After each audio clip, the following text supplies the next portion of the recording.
We have a special report for you this morning. There are dozens of families across the Baton Rouge area waiting for answers on who took the life of their loved ones. Fox 44's Jessica Knox shares their story as they wait for justice.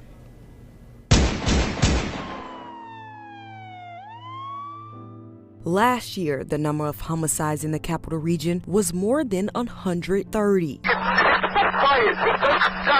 However, District Attorney Hilla Moore says 54% of the homicides were solved. The other 46% of cases remain open. Among them, 3 lives lost to gun violence. Percy Wilson, 38. What was supposed to be a weekend of peace and celebration turned into sadness. Gun violence claimed 4 lives over the MLK weekend last year, including Rhonda Wilson's son, Percy Wilson. Normally I would go to Percy's house for the holidays, and it was hard. It was really hard.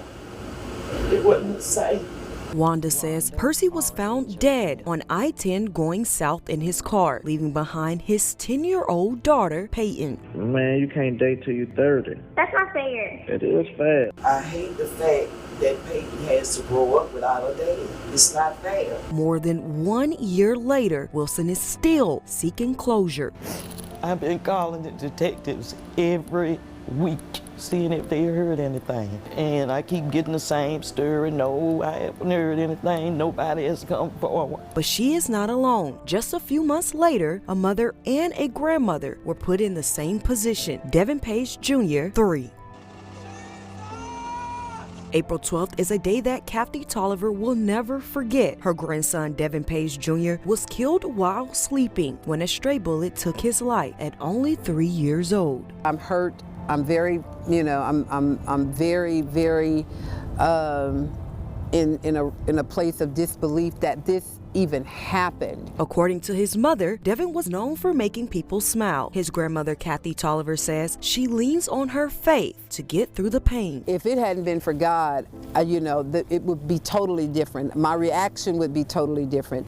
God has given me a calmness in the midst of all of this. 10 months later, they're still waiting for a lead, a suspect in arrest. I've personally been talking with Chief Murphy Paul, and in talking to him, he has given me some reassurance that they are working on my grandson's case. Allison Rice, 21, not too far from where Devin Page lost his life, another family lost their daughter just 2 miles away and exactly 5 months later. Police detectives were trying to explain what had happened, and it wasn't really sinking in, till I asked the question, is Allie okay? And the police detective response back was, no, sir. Paul says he still remembers the day vividly, the hardest day of his life. This child was loaded with personality, just the kind of person that, would energize our family events. Her name was Allison Rice. She was shot and killed in her car by the train tracks on Government Street, a pain that no family should have to bear. Notice that we're all different and we've all changed.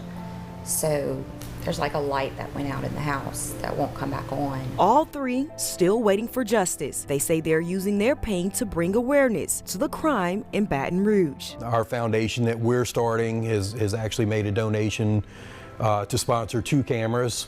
One's going to go in the area where Allie's murder occurred, the other in the vicinity of Devin Page's murder. Their only wish is for those involved to be prosecuted. But I'm just pleading with anybody who know anything. We know that somebody out there knows what happened to her. We know that somebody knows who drove by and shot the guns that killed Devin Page through his bedroom window. We know that so many of these crimes that have been committed in the last year, somebody knows. Jessica Knox, Fox 44 News.